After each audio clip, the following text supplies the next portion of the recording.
Hello, everyone, and welcome to episode 7 of the Off the Cushion podcast, offering simplified teachings from Chan Buddhism and other traditions. Off the Cushion seeks to make meditation accessible to practitioners of all backgrounds and skill levels, helping you to find peace wherever life takes you. I'm Sampar Vazane, and with me is Dwayne Rester. How are you, Dwayne? I'm doing great. Welcome, everyone. Thank you for being here, Dwayne. We love hearing from you. And the topic for today's episode is the meditation method known as silent illumination. Actually, this episode is going to be in two parts. We'll begin with an overview and discussion of silent illumination in this episode. And then in the next one, Dwayne will guide us through an actual practice. And I believe, Dwayne, you have a quote from Guagu's book, Silent Illumination. Do you want to share that with us first? I will. This is from my teacher, Guagu, from the Dharma Drum lineage. He was a student of Master Shen Yun, and silent illumination is a method kind of put together by Master Shen Yun. For those of you who are familiar, will have some understanding. I will go into that a little bit later, but here's a quote that I pulled from the book that I thought was appropriate for the way that we intend to give this information. And this is out of Guagu's book on silent illumination. But here it goes. When we fully appreciate the natural expressions of mind as experiencing, all things become alive, fluid, intimately connected to one another. This is a realization of no self or selflessness. The true nature of our mind is free. This freedom is also our true nature. Thoughts and passing emotions liberate themselves moment after moment after moment. We don't have to do anything to make them disappear. They liberate themselves if we let go of what we are grasping. I think that's an important part, and you'll hear some of those key words that we'll talk about often. Experiencing being a very key feature in this. Also, this idea of thoughts liberating themselves, not having to do anything. Silent illumination is referred to as the method of no method, meaning that it is actually the true expression, our true nature of mind, our unconditioned mind.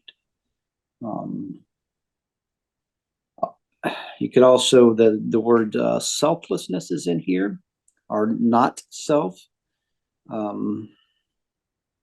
Thoughts and passing emotions liberating themselves, natural expression of the mind. All of these are basically saying the same thing, and hopefully we can talk about that. Sam and I will go back and forth on explaining that. So, Sam, I'll let you go ahead and kind of take it from there, and It's a then we'll great go.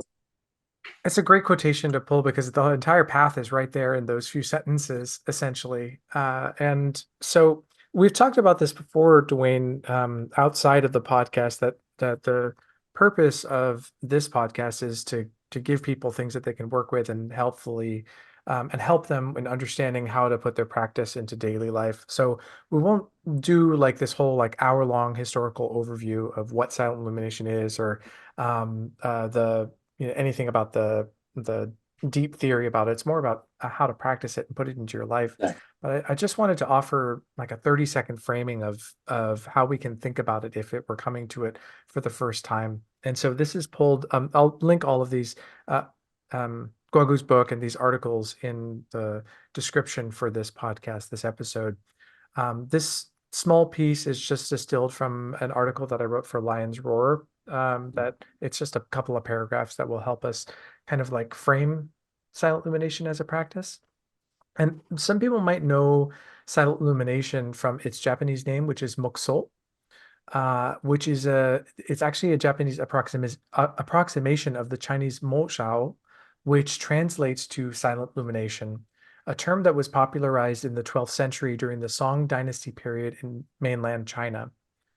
One of Zen's central meditation methods, silent illumination is known as the methodless method, as you said, Dwayne. given that there is no object of meditation other than one's experience of the mind itself. Rather than developing concentration to arrive at insight or focusing on a gong'an, or in Japanese, a koan, a student of silent illumination first turns their awareness to the experience of sitting itself. Over time and with diligent practice, they might then transition from focusing on sitting to just experiencing the mind and body fully engaged in the present moment without abiding in any one thought, emotion, or feeling. This approach is described as embodied experiencing, as Guogu puts it. Eventually, the awareness of body and mind experiencing can fall away, and the student is left with things as they truly are, unconditioned and without the false duality of the observer and the observed.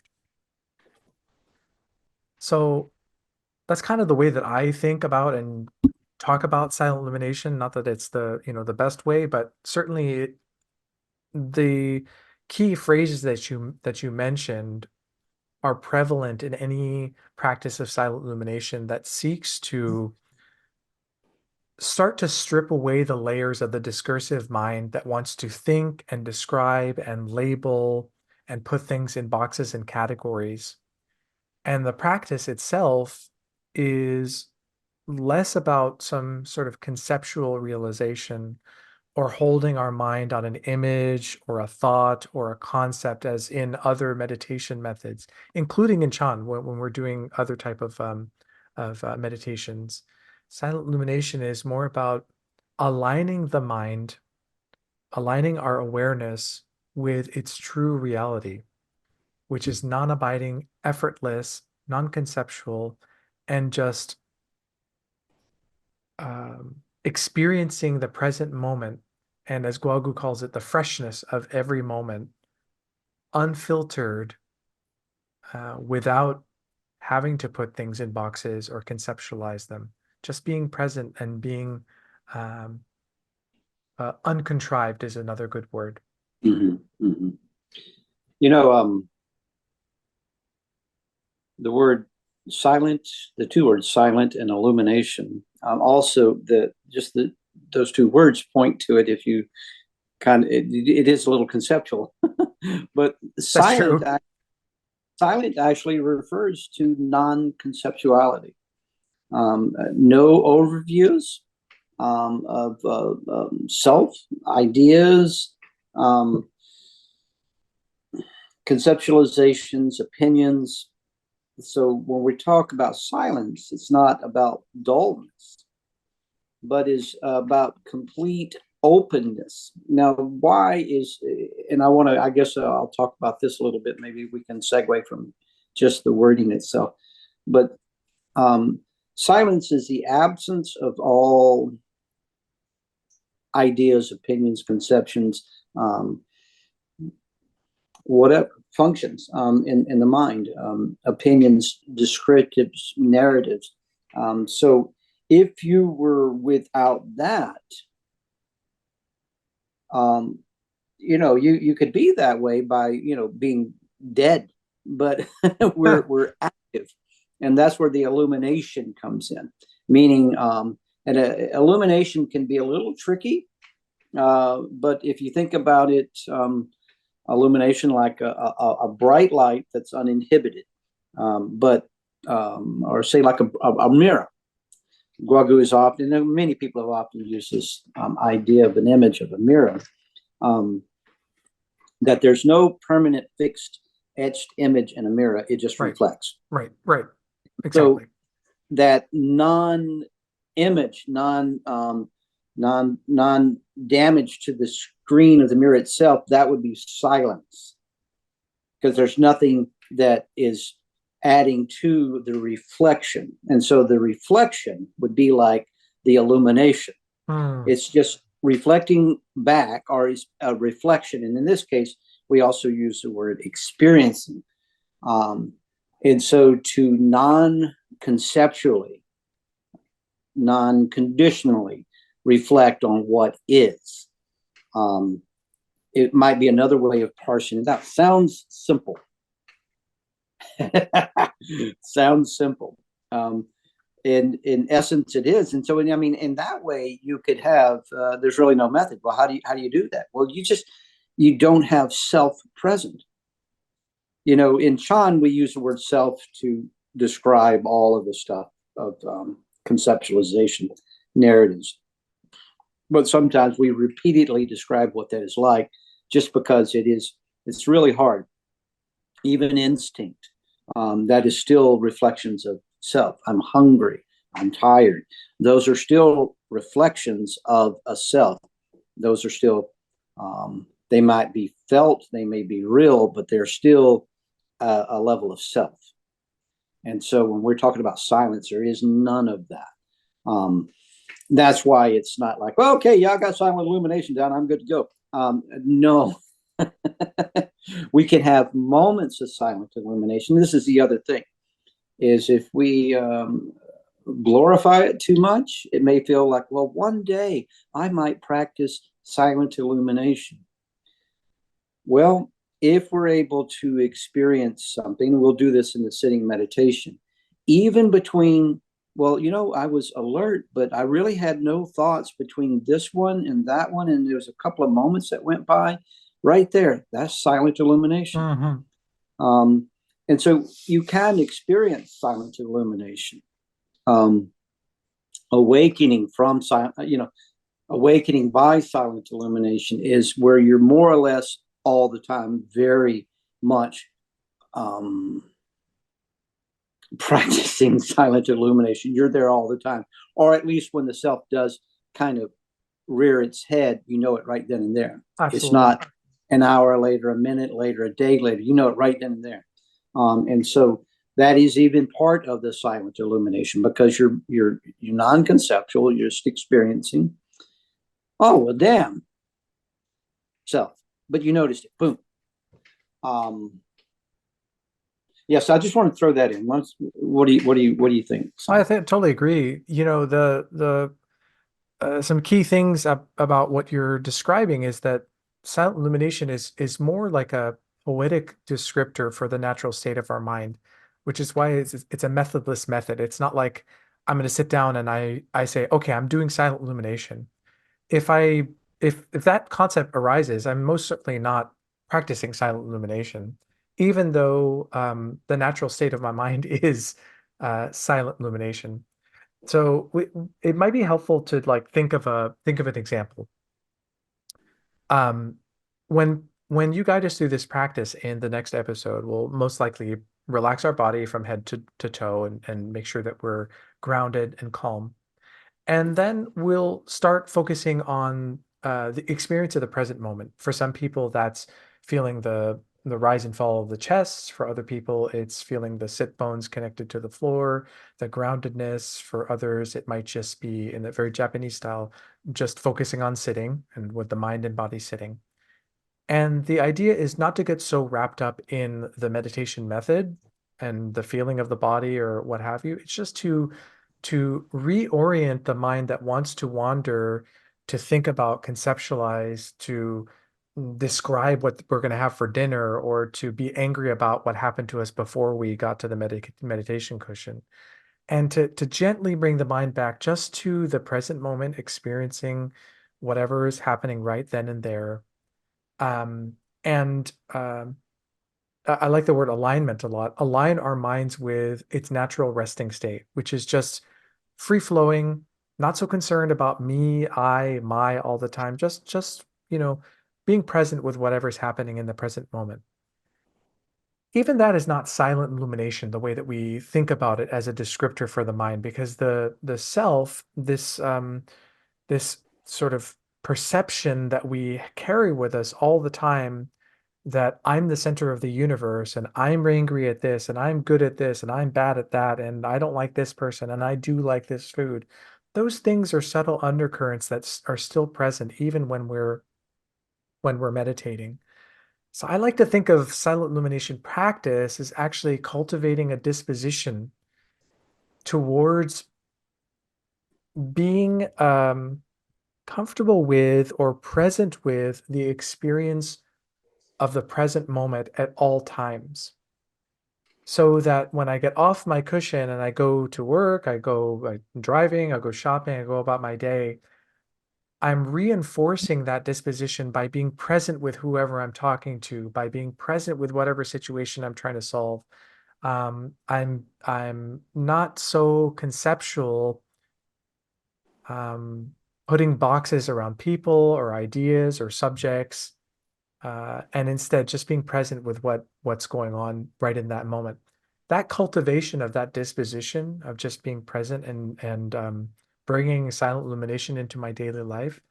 I think that's what we're talking about when we see writings that describe awakening as the bottom of the barrel falling out, Mhm. or um, everything dropping away, or what is it, like the famous saying that a lightning struck Mount Meru or something like that. It's that these masters have created these dispositions of aligning their minds with silent illumination, which is the natural state of the mind, non-abiding, free-flowing, ever-present, not infused with this sense of me, I, my, the self, for so long that one day or an experience happens or an environment changes and that sense of self just drops away. And all that's left is things as they are, fully present without me thinking that I'm at the center of my universe. And the way I've heard it described by Guogu and others sometimes is that silence is this absence of self. Yes. And the illumination, of course, as you said, like the mirror, reflects everything around it. The functional expression of that silence is compassion, Yes. because there's no me, I, and my at the center of things. So you reach for a cup and I hand it to you, right? I'm not thinking this is my cup. It's just like, oh, you need to, something I say with my students, for example, is that we, we're on the street, we've cultivated this disposition, whatever. Somebody next to us trips and we reach out a hand, right? And they grab our arm and they're standing and they're fine, whatever. Did we think about what that person's political leanings were before we Exactly. reach out the hand? Do we look to see what race or ethnicity or their gender identity or sexual orientation? Are they wearing a MAGA hat or not? Like, do we think about those things? Like, no, we just like reach our hand out. This is silent illumination in practice. Maybe afterwards we sort of conceptualize and be like, oh, that person like, you know, littered right after I help them up or something, and I have some judgments or whatever. But in that moment, it's just somebody falls, the hand goes out, and this is silent illumination in practice. Mhm. So, Mhm. yeah, I think we're in total agreement about this. Of course, we would be, but these are important things to consider when we're practicing. You used the word present a couple of times. I wanted to um, spin off of that. Yeah, Um, if we go back to the word silent, we already discussed what that means. The absence of self and being present um, is almost like an action of illumination, mm. because it call it silent presence. Hmm. Hmm. When you're dealing with other folks. Otherwise, it's internally you're experiencing this silence, and action. But what it might appear to others is it's just selfless presence, Right. i.e., compassion. Because some of these words get thrown away so many times, and it's like, but I thought it was going to be this really, really big deal. The dropping away of all tentacles of self is the bottom of the lacquer barrel breaking. Mm. You can have leaks, but there's still some self there. And when there is this idea of the bottom of the barrel falling out, um, is something that really can't be defined. But you don't have to have had that experience to, not that it's an experience, but you don't have to have gone through that in order to practice silent illumination. Right. Like you had said, it's very very quick moving thing, like helping somebody falling down, helping someone across the street, um, just, waving to somebody you don't know, um, without any preconceived notions or wanting something back. Those are moments of um,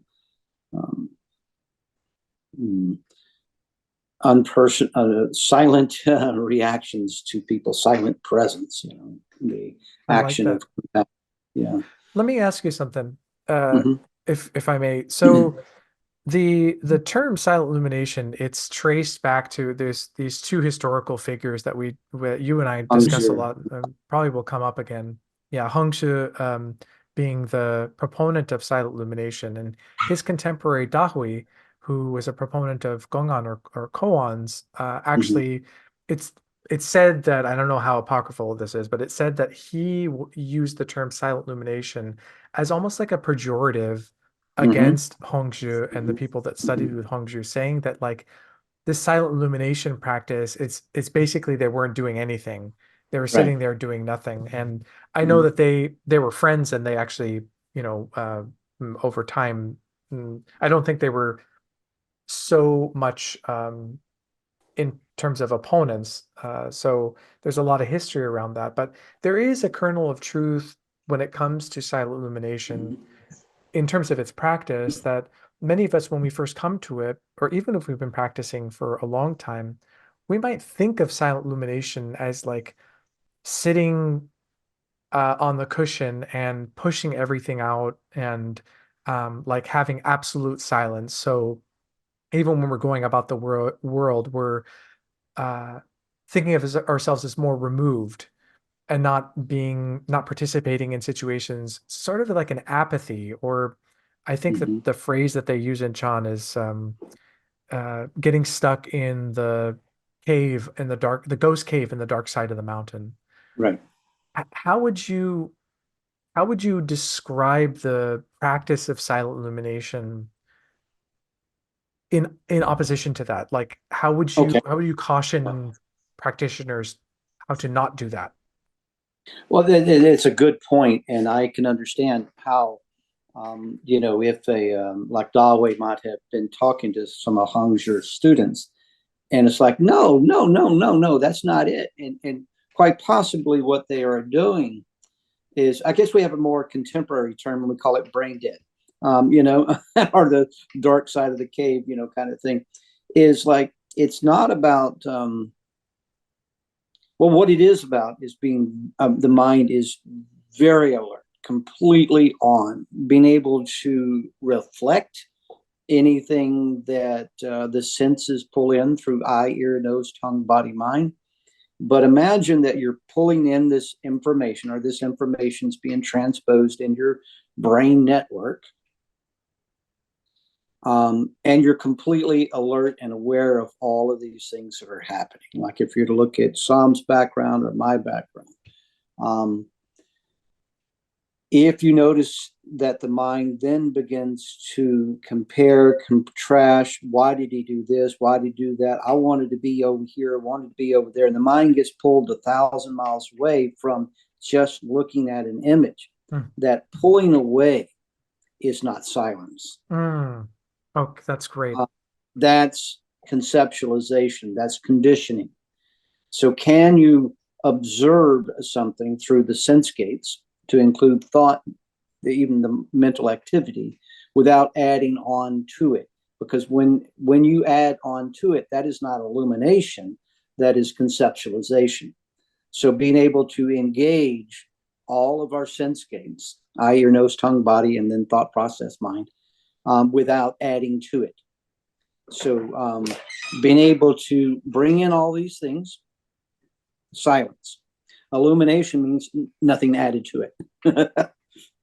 That's so great. And you reminded me that of this understanding that silent illumination is not an exclusion of. We're not trying to like block things out. It's an Right. invitation in. At least the early um, s- version of it, or the early experience of it. If we see that we're like if we see ourselves as a self that is inviting everything in from the outside, that self is still there, very present. Which is why I really love the positioning of silent illumination that Guogu has been teaching for several years as embodied experiencing, because it's something we can all get in touch with, this like tactile experience of the body, even though, self is present there. But when you practice for a little bit and kind of understand where he's coming from, there's no experiencer in the process. It's just the experiencing. It's just the moment to moment being present with what actually is rather than what we think it is, or adding an overlay. Super useful in daily life too. Mhm. Those of us who have, which is all of us, been in a fight with someone, and or misunderstood something that someone said, or get into argumentation with our spouses, just being able to be present and take ourselves out of the situation for like 5 minutes, 10 minutes, 20 minutes, and really listen to what the person is saying. It's so useful. It's such a great representation of the practice, because a lot of times we're not necessary. Like the Well, ourself is not necessary. let me give an example based on something you just said to Mm, make this alive, so to speak. You get in an argument with someone, or someone's really coming at you. What is experiencing about in this case? Just experiencing with no overlay. Well, let's say that you have a situation, a conflict, or someone's coming at you like that. Well, you did this, you did that.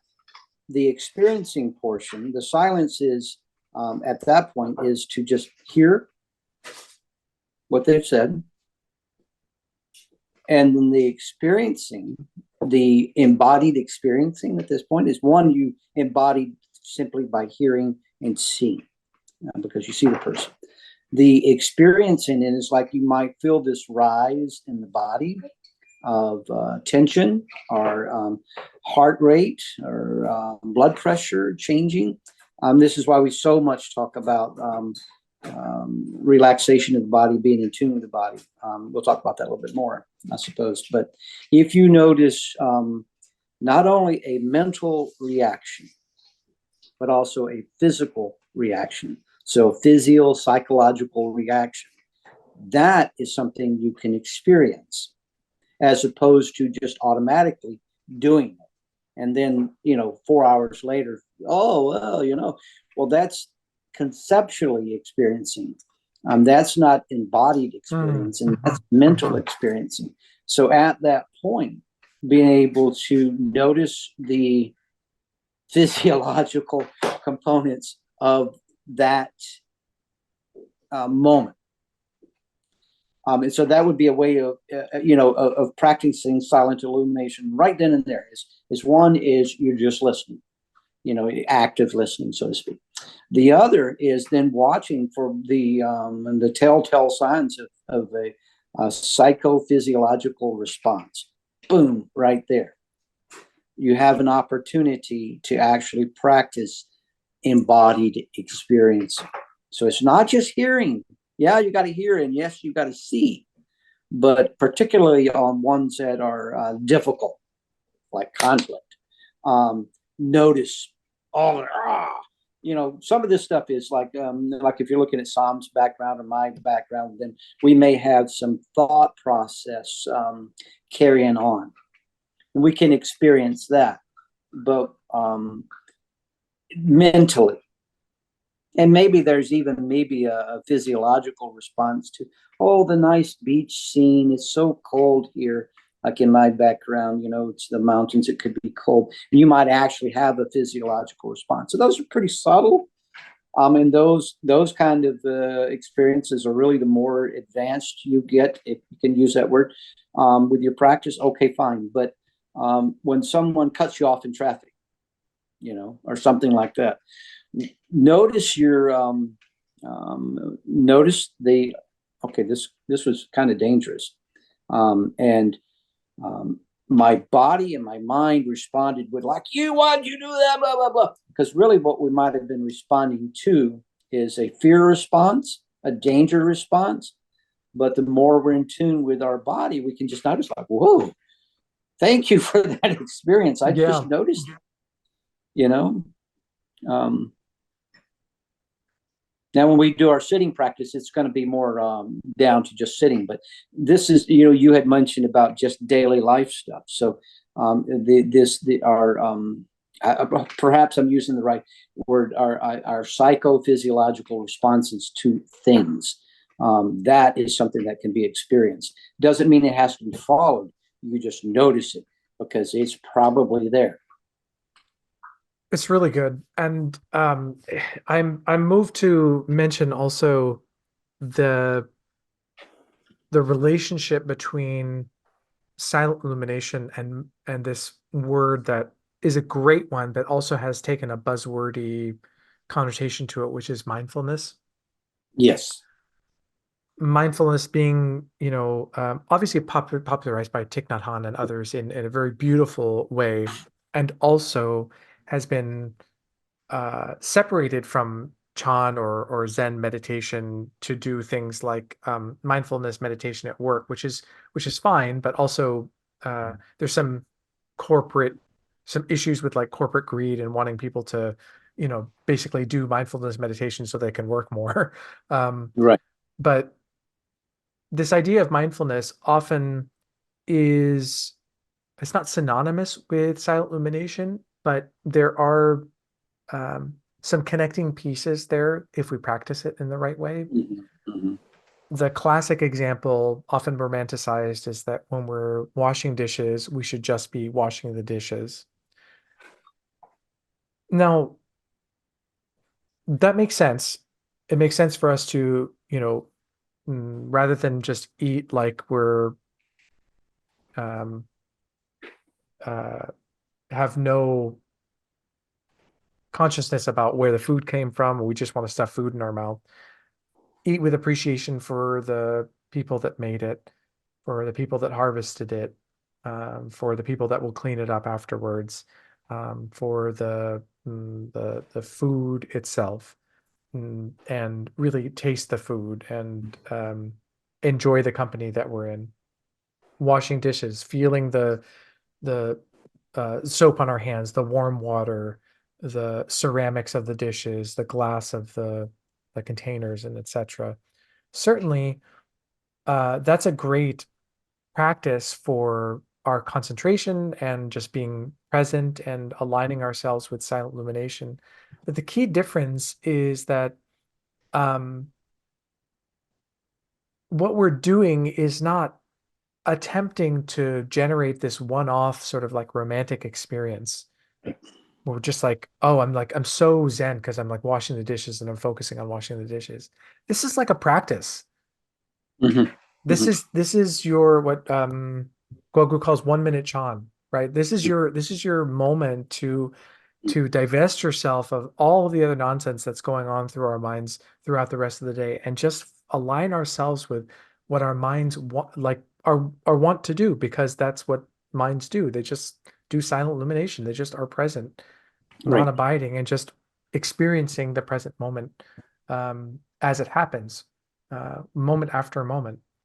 So Right. when we find opportunities to do that, we're standing on the bus, waiting on the bus. We don't have our podcast, don't have anything to do. We can do many different things. We could people watch, we could think, we could grumble, we could strike up a conversation. In any of those moments, if we're fully present with whatever it is that we're doing at that time, washing dishes, riding the bus, having a conversation, doing work, meditating, that's practicing silent illumination right there. Right. They call it It's very, mindfulness or whatever, but it is. and I appreciate the comparison to mindfulness because often, at least the way I've understood it, and in the time we don't really practice it that way per se, it's almost like a reminder to be mindful, a reminder to be aware of this, or even the further conceptualization that you gave, which is a good practice for people. Where did the soap come from? How is it made? All of that kind of a contemplation of emptiness. Whereas silent illumination is more alive. It's moment to moment, fluid, without any fixations.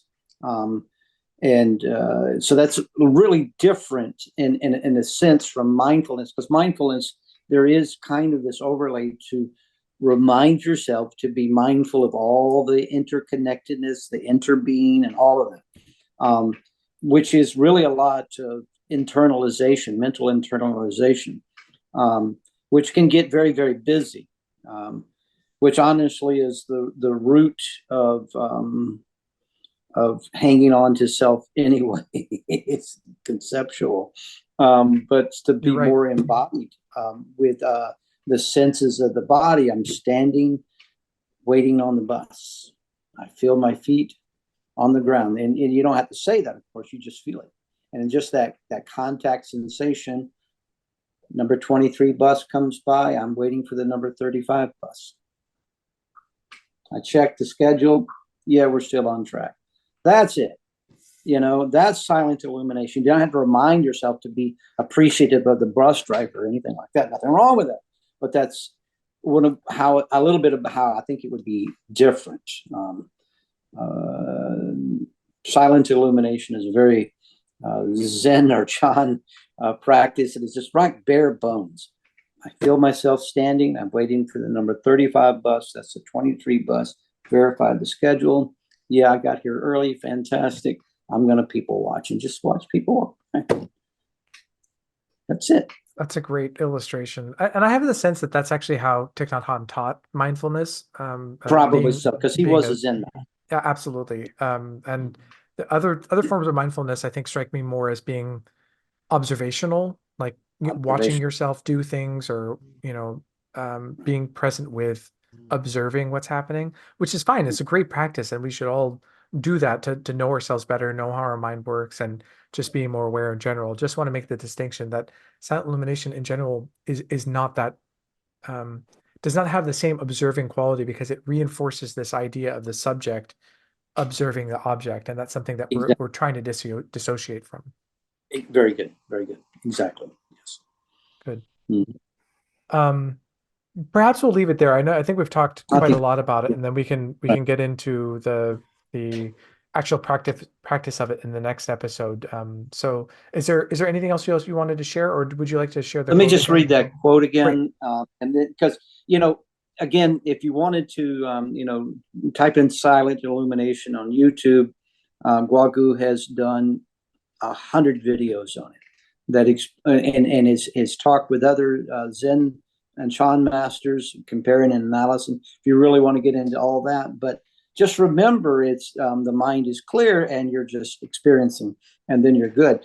But if you want an infinite amount more detail, just refer to Guagu. But let me read a quote from him, and hopefully this capsulizes what we just said. Great.